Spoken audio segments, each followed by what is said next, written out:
अच्छी और सच्ची खबरों की शुरुआत में सबसे पहले बात हम करेंगे चार धाम यात्रा की। इस साल उत्तराखंड की चार धाम यात्रा 25 अप्रैल से शुरू होने जा रही है। लिहाजा यात्रा को सफल बनाने के लिए राज्य सरकार ने तैयारियां तेज कर दी हैं ताकि इस पवित्र यात्रा पर आने वाले श्रद्धालुओं को कोई दिक्कत या परेशानी न हो। चार धाम यात्रियों के लिए गुड न्यूज ये है कि इस साल जो लोग यात्रा पर जाने का प्लान बना रहे हैं उनके लिए आज से ऑनलाइन रजिस्ट्रेशन की शुरुआत हो चुकी है। और खास बात यह है कि श्रद्धालुओं की सुविधा के लिए यात्रा शुरू होने से 2 महीने पहले ही एडवांस बुकिंग शुरू हो चुकी है। तो आप कैसे करा सकते हैं ऑनलाइन रजिस्ट्रेशन, आपको हम तफसील से आगे बताएंगे, लेकिन पहले चार धाम यात्रा की तैयारियों से जुड़ी ये रिपोर्ट देखिए। कहीं शुरू हुआ हाईवे ठीक करने का काम, कहीं चार धाम यात्रा को लेकर हो रही बैठकें, तो कहीं अधिकारी यात्रा से जुड़ी तैयारियों का ले रहे हैं जायजा। पवित्र चार धाम यात्रा की तारीख जैसे जैसे नजदीक आ रही है, इससे जुड़ी तैयारियां भी तेज होती जा रही हैं। इन्हीं तैयारियों को बयां करने वाली ये तस्वीरें आई हैं रुद्रप्रयाग से, जहां पूजा पाठ के बाद केदारनाथ हाईवे को दुरुस्त करने का काम शुरू कर दिया गया। दरअसल जून 2013 में आई आपदा में गुप्तकाशी से कुंड तक 8 किलोमीटर के दायरे में केदारनाथ हाईवे जगह जगह से टूट गया था, जिसे 2 चरणों में 99 करोड़ रुपए की लागत से अगले कुछ दिनों में ठीक किया जाएगा, ताकि इस साल यात्रा पर आने वाले श्रद्धालुओं को आने जाने में किसी तरह की कोई परेशानी न हो और उनकी यात्रा आरामदायक रहे। जबकि दूसरी तरफ जोशीमठ एसडीएम कुमकुम जोशी ने तमाम सरकारी विभागों के अधिकारियों के साथ बैठक की, जिसमें श्रद्धालुओं के यात्रा को सुगम बनाने को लेकर मंथन किया गया। चाहे सड़कों को ठीक करने का काम हो या फिर बिजली, पानी और दूसरी जरूरी चीजें हों, प्रशासन की कोशिश यही है कि यात्रा शुरू होने से पहले श्रद्धालुओं से जुड़ी हर सुविधा को चुस्त दुरुस्त कर लिया जाए। इसमें सबसे पहले ये देखा गया कि अभी हम लोग यात्रा के लिए कितने तैयार हैं और जितने भी सड़क संबंधी कार्यदायी संस्थाएं हैं उनको निर्देशित किया गया है कि जो नगर क्षेत्र से बाहर का आपका कार्य है उसमें तेजी लाएं, ताकि आने वाले समय में हम लोग तत्काल जो है ट्रैफिक को सुचारू कर सकें। बिजली, पानी इत्यादि जो विभाग हैं उनको बताया गया है कि वो अपनी अपनी लाइनों की दुरुस्तीकरण का कार्य तत्काल शुरू कर दें। यदि उनके पास कार्मिकों की कमी है तो उसकी डिमांड कर लें। नगर पालिका जोशीमठ एवं नगर पंचायत जोशीमठ को निर्देश दिए गए हैं कि वो लोग अपने शौचालयों का और सफाई कर्मियों का एक आकलन कर लें कि यात्रा के हिसाब से उनको कितनी आवश्यकता पड़ेगी। इस बार 25 अप्रैल को केदारनाथ और 27 अप्रैल को बद्रीनाथ धाम के कपाट खुलेंगे, जिसके लिए मंदिर समिति और प्रशासन से जुड़े लोगों के बीच बैठकें हुई हैं, जिसमें चार धाम यात्रा से जुड़े हर पहलू पर चर्चा की गई है। पर्यटक, तीर्थयात्री, श्रद्धालु हमारे प्रदेश में आता है, उसके प्रति हमारी जो भावना है वो अतिथि देवो भव की भावना होनी चाहिए। उस अनुरूप हमारा उसके साथ में व्यवहार होना चाहिए। तो उसी अनुरूप हम लोग सरकारी मशीनरी है उसके साथ में बातचीत कर रहे हैं कि जो भी कार्मिक है, जो भी विभाग है, वो यात्रा से संबंधित, यात्रा से जुड़े हुए, उनका यात्रियों के प्रति इस प्रकार का सद्भाव हो। उसके अलावा बद्रीनाथ केदारनाथ मंदिर समिति के स्तर से जो भी आवश्यक तैयारियां हैं, श्रद्धालुओं को सुगम और सरल तरीके से दर्शन की वहां पर व्यवस्था हो सके, उसके लिए भी हम निरंतर प्रयास कर रहे हैं। इन तैयारियों के बीच श्रद्धालुओं के लिए अच्छी बात यह है कि आज से चार धाम यात्रा के लिए ऑनलाइन रजिस्ट्रेशन शुरू हो गया है। ये रजिस्ट्रेशन ऑनलाइन और ऑफलाइन दोनों तरीकों से किए जा सकते हैं, यानी पिछली बार की तरह ही इस बार भी चार धाम यात्रा के लिए रजिस्ट्रेशन जरूरी होगा। पिछले साल चार धाम यात्रा में श्रद्धालुओं के पुराने सारे रिकॉर्ड्स टूट गए थे। ऐसे में उम्मीद यही लगाई जा रही है कि इस साल भी देश और दुनिया से बड़ी संख्या में तीर्थयात्री इस पवित्र यात्रा में शामिल होने के लिए उत्तराखंड पहुंच सकते हैं, जिसको देखते हुए राज्य सरकार अपनी तैयारियों में कोई कोर कसर नहीं छोड़ना चाहती। इसीलिए चार धाम यात्रा से जुड़ी तमाम सरकारी एजेंसियां और अधिकारी एक्शन मोड पर काम कर रहे हैं, ताकि हर साल की तरह इस बार भी चार धाम यात्रा सफलतापूर्वक आयोजित हो सके। उत्तराखंड से कमल नयन सिलोरी और प्रवीण सेमवाल के साथ bureau report, good news today. और चार धाम यात्रा को लेकर आज देहरादून में मुख्यमंत्री पुष्कर सिंह धामी की अध्यक्षता में एक अहम बैठक हुई है, जिसमें यात्रा से जुड़े सभी विभागों के अधिकारियों ने अपनी अपनी तैयारियों से जुड़ी जानकारी मुख्यमंत्री को दी। पिछले साल श्रद्धालुओं की रिकॉर्ड भीड़ को देखते हुए मुख्यमंत्री धामी ने इस बार बैठक में अधिकारियों को कई जरूरी निर्देश दिए ताकि तीर्थ यात्रियों को किसी भी तरह की परेशानी का सामना न करना पड़े। बैठक के बाद मुख्य सचिव एस संधू ने बताया कि चारधाम यात्रा को लेकर सभी राज्यों के मुख्यमंत्रियों को एक चिट्ठी लिखी जाएगी, जिसमें अपने अपने राज्य में स्थानीय भाषा में प्रचार प्रसार करने की अपील भी की जाएगी। सरकार ये दावा कर रही है कि इस साल श्रद्धालुओं को पहले से बेहतर सुविधाएं मुहैया कराई जाएंगी। इस बार भी पूरा अनुमान है कि पिछले साल से भी ज्यादा श्रद्धालु यात्री आएंगे, इसलिए हमें अच्छी यात्रा की तैयारी की जरूरत है और उसमें कई नई व्यवस्थाएं की गई हैं। रजिस्ट्रेशन अभी खोल दिया गया है और रजिस्ट्रेशन कंपलसरी कर दिया गया है। मेरी तरफ से सभी राज्यों के मुख्य सचिवों को पत्र भी लिखा गया है कि वो भी अपने प्रदेश में प्रचार प्रसार कर दें ताकि सभी जो यात्री हैं आने वाले उनको समय से पता चल जाए। और पर्यटन विभाग भी हर प्रदेश में वहाँ की भाषा में एडवर्टीजमेंट देगा अखबारों में ताकि वहाँ के लोगों को पता चल सके कि रजिस्ट्रेशन जरूरी है। उसका मंशा यही है कि एक दिन में बहुत ज़्यादा लोग ना आएँ, सभी दिनों में बट के लोग आएँ ताकि कोई ज़्यादा भीड़ इकट्ठी ना हो, स्टैम्पीड जैसी स्थिति उत्पन्न ना हो। रजिस्ट्रेशन के मुताबिक जितना नंबर है वो लोग आएँ और उतने नंबर में आएंगे तो उनको दर्शन भी अच्छी तरह होंगे और सभी की सेफ्टी और सुरक्षा का भी ध्यान रखा जाएगा। इसके अलावा जो ट्रैक की रिपेयर है, खच्चरों के बारे जो गर्म पानी की व्यवस्था है और हेली सर्विसेज हैं, सफाई है, ये सभी की बहुत गहन समीक्षा हुई। चारधाम यात्रा की तैयारियों को देखने के बाद अब हम आपको बताते हैं कि अगर आप चारधाम यात्रा पर जाने का प्लान बना रहे हैं तो आप कैसे इसके लिए रजिस्ट्रेशन करा सकते हैं। और खास बात यह है कि यात्रा शुरू होने से 2 महीने पहले ही रजिस्ट्रेशन की सुविधा खोल दी गई है। हालांकि अभी पहले चरण में केदारनाथ और बद्रीनाथ जाने वाले श्रद्धालुओं के लिए ही रजिस्ट्रेशन की प्रक्रिया शुरू हुई है, जबकि गंगोत्री और यमुनोत्री के कपाट खुलने की तारीख सामने आने के बाद यहां के लिए भी रजिस्ट्रेशन प्रक्रिया शुरू होगी। सरकारी portal, messaging app, WhatsApp number, toll free number और उत्तराखंड सरकार के ऐप के जरिए आप कैसे रजिस्टर करवा सकते हैं, देखिए जरा। चारधाम यात्रा के लिए रजिस्ट्रेशन की प्रक्रिया शुरू हो चुकी है। कैसे आप रजिस्टर कर सकते हैं, आज हम आपको वो सारे स्टेप्स बताएंगे। लेकिन उससे पहले आपको ये बता दें कि ये रजिस्ट्रेशन अभी फिलहाल सिर्फ और सिर्फ केदारनाथ और बद्रीनाथ के लिए है। 25 और 27 अप्रैल को जिनके कपाट खुल रहे हैं, गंगोत्री और यमुनोत्री के लिए नहीं है। अब 4 ऑप्शंस आपके पास है, आप किस तरीके से रजिस्टर करना चाहते हैं। एक तो ये वेबसाइट है registrationtouristcare.uk.gov.in, इसमें जाके आप साइन अप पहले कर सकते हैं, जिसमें आपको पूरी डिटेल्स अपनी देनी होगी, अपना नाम, अपना मोबाइल नंबर, आपको अपनी कंपनी का नाम बताना होगा। उसके बाद पासवर्ड आप इसमें डाल के साइन अप कर सकते हैं। फिर उसके बाद पूरा रजिस्ट्रेशन प्रोसेस, जहां पर आप लॉग इन करके उसके अलावा आपको कौन कौन सी सर्विसेज चाहिए वो सारी सर्विसेज यहां पर हैं। आपको क्या कुछ चाहिए वो सारी डिटेल्स आप इसमें डाल सकते हैं। ये पहला प्रोसेस है। इसके अलावा इस बार जो दूसरा ऑप्शन दिया गया है वो है व्हाट्सएप का। बाकायदा एक व्हाट्सएप नंबर भी दिया गया है। उस व्हाट्सएप नंबर पे आप यात्रा लिखकर एक व्हाट्सएप भेजेंगे, जिसके बाद उसके थ्रू भी आप रजिस्टर कर सकते हैं। और व्हाट्सएप नंबर है 8394833833। इस व्हाट्सएप नंबर पर आपको यात्रा टाइप करना होगा और ये मैसेज आपको भेजना होगा। इसके थ्रू भी आप रजिस्टर कर सकते हैं। तीसरा जो ऑप्शन है वो यहीं पर आप अगर देखेंगे, इसी वेबसाइट पर ऊपर दिया हुआ है, एक टोल फ्री नंबर है 01351364। इस नंबर पर कॉल करके भी आप रजिस्टर करवा सकते हैं। और चौथा एक और ऑप्शन जो दिया हुआ है वो है इस बार ऐप का ऑप्शन है। आप ऐप डाउनलोड कर सकते हैं। वो ऐप कौन सी है वो भी मैं आपको बता देती हूँ। वो है टूरिस्ट केयर उत्तराखंड। इस ऐप को आप डाउनलोड करके अपने मोबाइल पर पूरी डिटेल्स डालकर खुद को रजिस्टर करवा सकते हैं केदारनाथ और बद्रीनाथ धाम की यात्रा के लिए। तो ये प्रोसेस है, यानी 4 ऑप्शंस आपको दिए गए हैं। इन चारों ऑप्शंस में से किसी भी एक के जरिए आप अपना रजिस्ट्रेशन करवा सकते हैं और फिर यात्रा पर आप जा सकते हैं वापस। ये सिर्फ केदारनाथ और बद्रीनाथ के लिए है।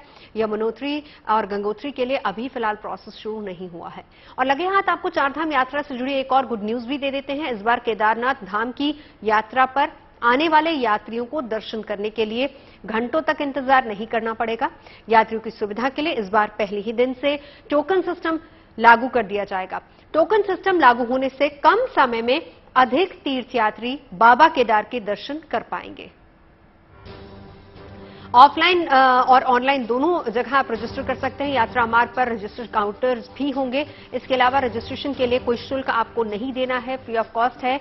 अभी फिलहाल केदारनाथ और बद्रीनाथ दोनों के लिए ही रजिस्ट्रेशन ओपन हुआ है। गंगोत्री यमुनोत्री के कपाट खुलने की तारीख आने के बाद वहां के प्रोसेस को भी शुरू किया जाएगा। लेकिन एक बात तय है कि केदारनाथ, बद्रीनाथ, गंगोत्री और यमुनोत्री चारों के लिए अगर आप यात्रा पर जाना चाहते हैं तो रजिस्ट्रेशन जरूरी होगा। आधार कार्ड का नंबर या फिर पैन नंबर बेहद जरूरी है अगर आप रजिस्ट्रेशन करवा रहे हैं। इसके अलावा आप ड्राइविंग लाइसेंस या फिर पासपोर्ट का नंबर भी दे सकते हैं। इसके लिए आपको एक फोटो भी चाहिए होगी, आपका एड्रेस प्रूफ भी एक साथ में लगेगा और इसके साथ ही साथ आपका ऑथेंटिक मोबाइल नंबर भी लगेगा। तो ये प्रोसेस है जिसके जरिए आप रजिस्ट्रेशन करवा सकते हैं अगर आप चारधाम यात्रा पर जाना चाहते हैं। आगे बढ़ते हैं। देश की पहली रैपिड रेल पर सवार होने के लिए अब आप तैयार हो जाइए। जल्द ही देश की पहली रैपिड रेल के पहले चरण की शुरुआत हो सकती है और इस ट्रेन के जरिए मेरठ से दिल्ली तक का सफर 45 मिनट में तय होगा। इसका पहला सेक्शन गाजियाबाद से दुहाई और वहां से साहिबाबाद तक होगा जो 17 किलोमीटर का होगा। इस बीच 5 स्टेशन साहिबाबाद, गाजियाबाद, गुलधर, दुहाई और दुहाई डिपो होगा।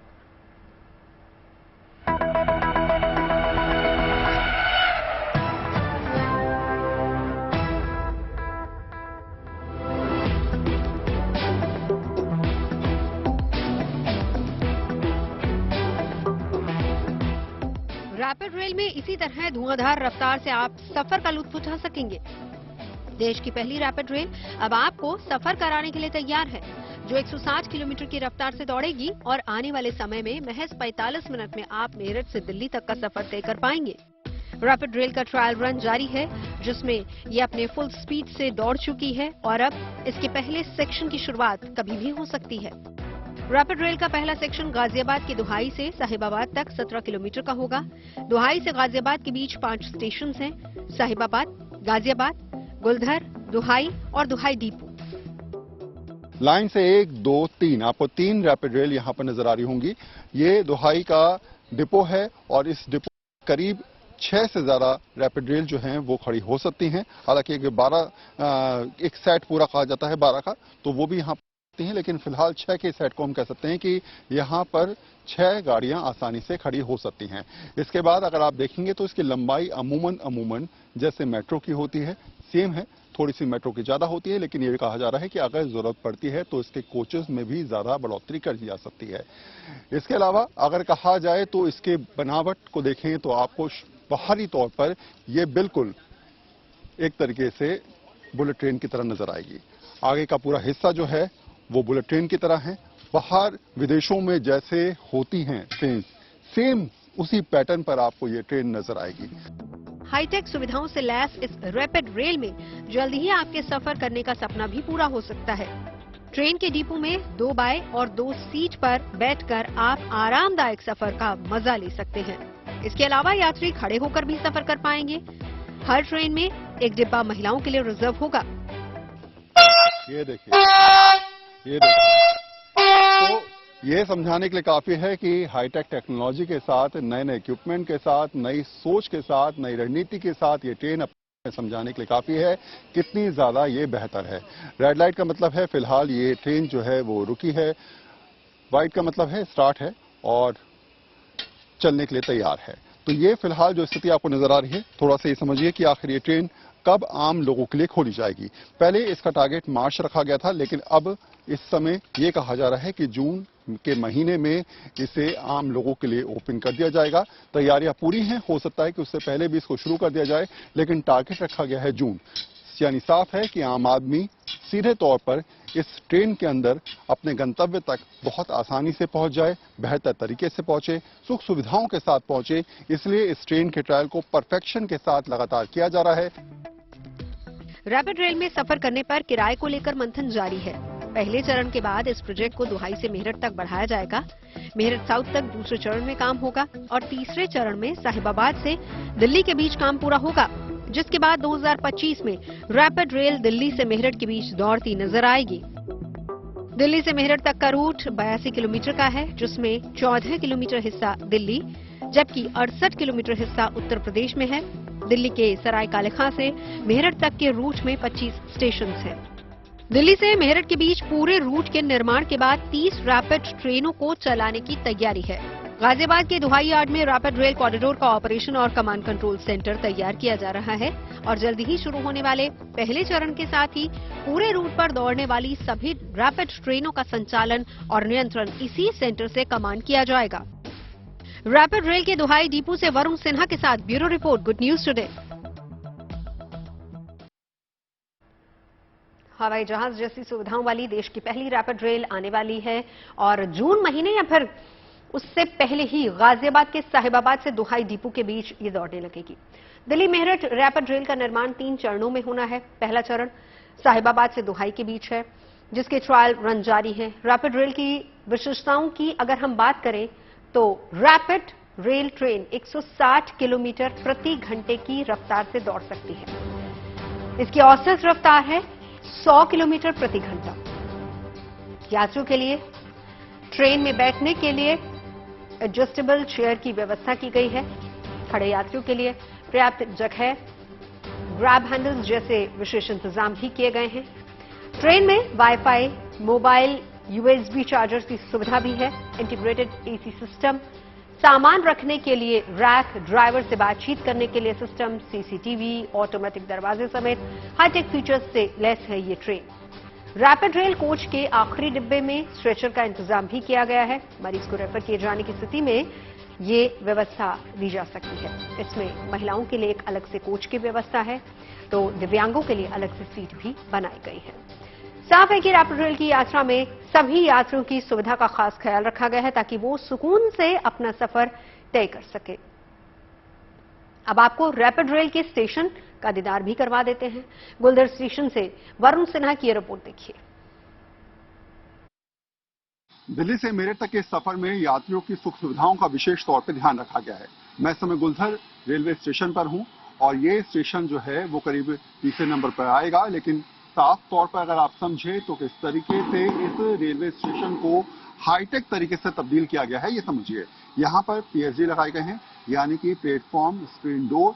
आमतौर पर आपने कई बार देखा होगा कि मेट्रो स्टेशन पर इस प्रकार के डोर्स को लगाया गया है और कुछ रेलवे स्टेशन पर भी इसका प्रयोग करने की बात की जा रही है। इसका फायदा क्या होता है? एक तो ये कि जब तेज रफ्तार में कोई भी ट्रेन आ रही होती है तो ऐसे में यात्रियों की सेफ्टी रहती है और कहीं ना कहीं कई बार आपने सुसाइड की बात सुनी होगी या यात्रियों को गिरने की बात सुनी होगी, तो ऐसे में पीएसडी एक विशेष तौर पर सेफ्टी देते हैं। दूसरी तरफ अगर आप देखेंगे इसके स्ट्रक्चर को तो यहाँ पर कंक्रीट का इस्तेमाल कम किया गया है, क्योंकि ये पूरी तरीके से एक तरीके से कहा जाए तो मेट्रो की तर्ज पर ही इसको बनाया जा रहा है।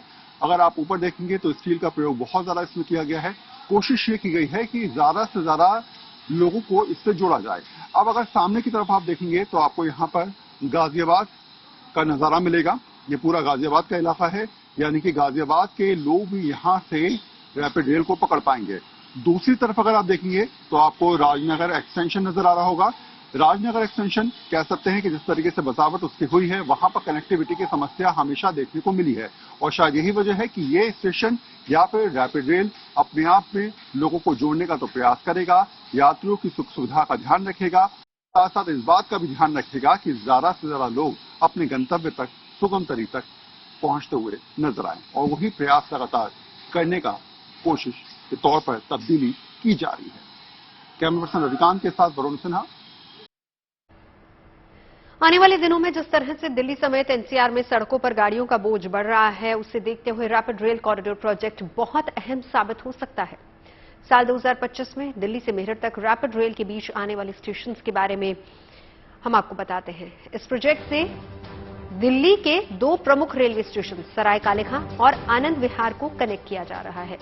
यानी रैपिड रेल सराय काले खां से रफ्तार पकड़ेगी और न्यू अशोकनगर जाएगी, जहां से नोएडा के लोगों को फायदा होगा और इसके बाद आनंद विहार अगला स्टेशन होगा, जहां पर ज्यादातर यात्री सभी रेल मार्ग और सड़कों से मेरठ पहुंचते हैं। ऐसे में आनंद विहार पर इस स्टेशन से आने वाले समय में भी बड़ी सुविधा होगी। आनंद विहार के बाद रैपिड रेल गाजियाबाद पहुंचेगी, जिसमें साहिबाबाद, गाजियाबाद, दुहाई, Muradnagar, Modinagar south, Modinagar north station होंगे और इसके बाद रैपिड ट्रेन मेरठ पहुंचेगी। मेरठ में Pratappur, Rithani, Shatabdi Nagar, Brahmpuri, Vaishali depot, Begumpul, MIS colony cantt और मोदीपुरम तक ये ट्रेन चलेगी। साफ है कि रैपिड ट्रेन सफर को कम समय में तो पूरा करेगी ही, साथ ही साथ इस रूट में जो भी स्टेशन रखे गए हैं उसे दिल्ली NCR के ट्रैफिक में भी कमी आएगी, जिस लिहाज से इस प्रोजेक्ट को काफी अहम भी माना जा रहा है। आगे बढ़ते हैं। तुर्की में आए भूकंप ने भारत ने एक दोस्त की तरह तुर्की का साथ निभाया है। ऑपरेशन दोस्त के तहत भारत की तरफ से सेना और NDRF के जिस जवानों ने जिस तरीके से मोर्चा संभाला और एक दोस्त की तरह भूकंप पीड़ितों की मदद की, उसकी सराहना तुर्की ने भी की है। अब जब वो दस्ता भारत लौट आया है तो प्रधानमंत्री ने NDRF और अन्य संगठनों से बातचीत भी की है। इन लोगों ने तुर्की और सीरिया में आए भूकंप के बाद राहत और बचाव अभियान में हिस्सा लिया था। भारत की ओर से भेजे गए बचाव दल ने भूकंप प्रभावित देशों में कई जानें भी बचाई हैं। प्रधानमंत्री ने बातचीत के दौरान ऑपरेशन दोस्त की तारीफ भी की और इस दौरान प्रधानमंत्री ने कहा कि ऑपरेशन दोस्त से जुड़ी पूरी टीम, NDRF हो, सेना हो, वायुसेना हो या फिर हमारी दूसरी सेवाओं के साथ हो, सभी ने बेहतरीन काम किया है। यहां तक कि हमारे बेजुबान दोस्तों यानी कि डॉग स्क्वाड के सदस्यों ने भी अद्भुत क्षमता का प्रदर्शन दिया है। प्रधानमंत्री मोदी ने कहा कि ऑपरेशन दोस्त मानवता के प्रति भारत के समर्पण और संकट में राष्ट्रों के साथ खड़े होने की हमारी प्रतिबद्धता का एक उदाहरण है। हमेशा दुनिया के किसी भी हिस्से में किसी भी आपदा के लिए भारत सबसे पहले प्रतिक्रिया देता है। हम पूरे विश्व को एक परिवार मानते हैं। ऐसे में परिवार के किसी भी सदस्य पर अगर कोई संकट आए तो भारत का धर्म है, भारत का कर्तव्य है उसकी मदद के लिए तेजी से आगे बढ़ना। देश कोई भी हो, अगर बात मानवता की है, मानवीय संवेदना की है, तो भारत मानव हित को ही सर्वोपरि रखता है। बेटियों की मौजूदगी ने भी वहां के नारी जगत के अंदर एक और विश्वास पैदा किया।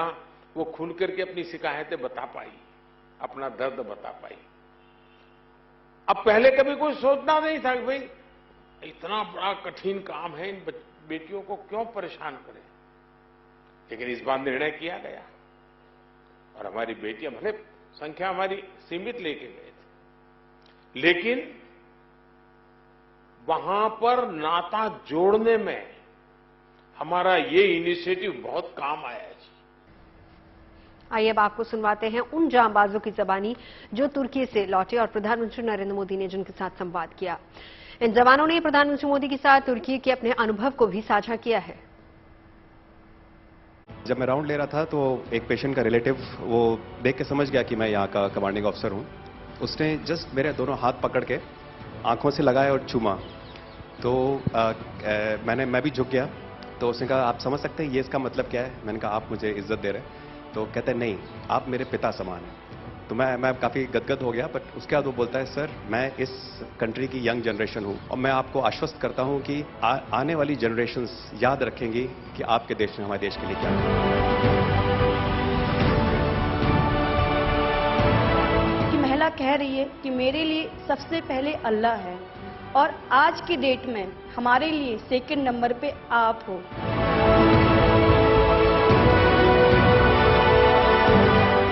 लोगों ने तालियां तो बहुत सुनी जब एयरपोर्ट से हम अपने जहाज की तरफ बढ़ रहे थे, पर किसी ने वहां जो लोग रो रहे थे करा करा के, वो शायद आई थिंक जो है लोगों ने, कई लोगों को पता नहीं होगा कि कितने लोग रो रहे थे जब हिंदुस्तानी बोल रहे थे कि जब वहां से निकल रहे थे। तिरंगा लेकर हम जहां भी पहुंचते हैं वहां एक आश्वासन मिल जाता है, अब भारत की टीमें आ चुकी हैं। इसलिए आज दुनिया भर में भारत के प्रति एक सद्भावना। भारतीय वायुसेना का ग्लोब मास्टर जब भी जहां उतरता है, लोगों में एक अलग सा उत्साह पैदा हो जाता है। उन्हें लगता है कि भारत उनकी मदद करने आ गया। जो छवि भारत की आज की डेट में दूसरे देशों में है कि कहीं भी कुछ भी होगा तो भारत जितनी हो सकेगा जरूर मदद करेगा और किसी और से ज्यादा ही करेगा। तुर्की में मुश्किल वक्त में हिंदुस्तानी जांबाज फरिश्ता बनकर वहां पहुंचे। वहां ऑपरेशन दोस्त को अंजाम देकर लौटे जवानों से बात की मेरे सहयोगी जितेंद्र सिंह ने। तुर्की में भूकंप से जो तबाही मची थी उसके बाद एनडीआरएफ की टीम वहां रेस्क्यू करने के लिए गई थी। अब वो भारत वापस आ चुकी है। कल प्रधानमंत्री नरेंद्र मोदी से मुलाकात किया। प्रधानमंत्री ने भी कहा कि भारत में ऐसी डिजास्टर रेस्क्यू टीम है जो कि अलग अलग देशों में जाकर के काम करती है। टीम के कई मेंबर्स हमारे साथ इस वक्त बातचीत करने के लिए मौजूद हैं। अभिषेक जी, आप लोगों ने वहां पर रेस्क्यू ऑपरेशन किया, कितनी कठिनाई हुई और किस तरीके के चैलेंजेस थे? देखिए, चैलेंजेस बहुत थे। जब हम यहाँ से वहाँ पहुंचे तो सबसे पहले तो टेम्परेचर का डिफरेंस था। यहाँ हम लोग 12, 13, 15 डिग्री से गए थे और वहाँ सीधे जाते ही -9 से हमारा स्वागत हुआ और फिर उसमें वहाँ हम लोग सेटल हुए और जैसे ही हम पहुंचे इमीडिएटली हमें कॉल आ गया रेस्क्यू के लिए। रात को 12 बजे हमारी टीम ने अपना टेंट सेटअप किया और बाकी टीम निकल गई स्पॉट के लिए और कंटिन्यूअस रात भर के ऑपरेशन के बाद पूरे दिन भर के बाद हमें 3 बजे जो पहली बॉडी मिली और उसमें हमारा कैनाइन स्क्वाड भी उसने काफ़ी कंफर्म किया, उसको हमने यूज़ में लिया था, अपने इक्विपमेंट्स को यूज़ में लिया। तो हमने मतलब पूरी मेहनत से फिर अपना कार्य किया। वहाँ पे जब हम गए तो वहाँ पे तो एक तो हमारे लिए टेम्परेचर प्रॉब्लम था कि हमने सीधे -डिग्री में गए हुए थे, फिर भी हम उसी रात चले गए डिप्लॉयमेंट के लिए। जब काम करते रहे तो ठंड तो थी लेकिन हमें काम करते करते पता नहीं चल रहा था कब कितना टाइम हो। कंटिन्यूसली काम करते करते हमें जब पहला बॉडीज मिला तब हमें लगा कि अब हमारा काम कुछ सक्सेस है। तो हमारा जोश और बढ़ते रहा और हम लोग पर डे ये सोच के जाते थे कि आज कोई लाइव विक्टिम निकालेंगे, आज कोई लाइव विक्टिम निकालेंगे। और हम लोग साहब बनारस से हैं, 11 एनडीआरएफ से, तो रोज यही कहते थे या प्रभु आज लाइव विक्टिम निकले हमारे टीम के साथ। और पर डे यही हमारी कोशिश होती थी और हम लगभग हर साइट्स पे अलग अलग 10 साइटों पे काम करते थे। तो हम लोग हर साइट पे काम करते हुए पर डे अलग अलग जगहों पे जाते थे और अलग अलग लोगों से मिलते थे। तो हम लोग अलग अलग काम करते हुए काफी बॉडियां रिकवर की। किस तरीके से आपने वहां पर देखा और कैसे लोगों की जान बचाई? जैसे वहां पर टोटली जितनी बिल्डिंग था दूर दूर तक जहां तक दिखाई दे रहे टोटल बिल्डिंग कोलैप्स हो चुका था। तो वहाँ पर जैसे हम कहीं जगह पहुँच बनाते थे विक्टिम को निकालने के लिए तो उस टाइम पर ज़्यादा से ज़्यादा टाइम पर आफ्टर शॉक आ जाते थे। तो हमें तुरंत तब मतलब क्या करूँ समझ में नहीं आता, लेकिन हम लोग कंटिन्यू उस काम को आगे बढ़ाते गए और करते रहे कंटिन्यू हम लोग। चैलेंजिंग था क्योंकि हम जिधर देखते थे उधर ही तबाही है, घर गिरे हुए हैं, लेकिन उनमें से हर घर में कोई ना कोई फंसा हुआ है और सबकी आशाएं ये थी कि ये लोग आएं और हमारे रिलेटिव्स को निकाले वहां से। तो ऐसे में ये चैलेंज करना कि किस में लाइव विक्टिम, हमारा मेन फोकस होता था कि लाइव विक्टिम किस में है। इसके लिए हमारे पास सर्च के इक्विपमेंट थे, कैनाइन सर्च था, टेक्निकल थे। हम उसकी सहायता से उसको कोशिश करते थे कि कोई ना कोई लाइव विक्टिम निकल जाए। कि उन लोगों के लिए जिन्हें अपना आशियाना छोड़ना पड़ा। पिछले दिनों जोशीमठ में लोगों के घरों में आई दरारों की वजह से उन्हें पलायन को मजबूर होना पड़ा था, लेकिन अब उत्तराखंड सरकार की तरफ से उन लोगों के लिए एक राहत भरी खबर आई है। ऐसे लोगों के लिए सरकार ने प्री फैब्रिकेटेड घरों की व्यवस्था की है जो जल्दी ही विस्थापितों को अलॉट कर दिए जाएंगे।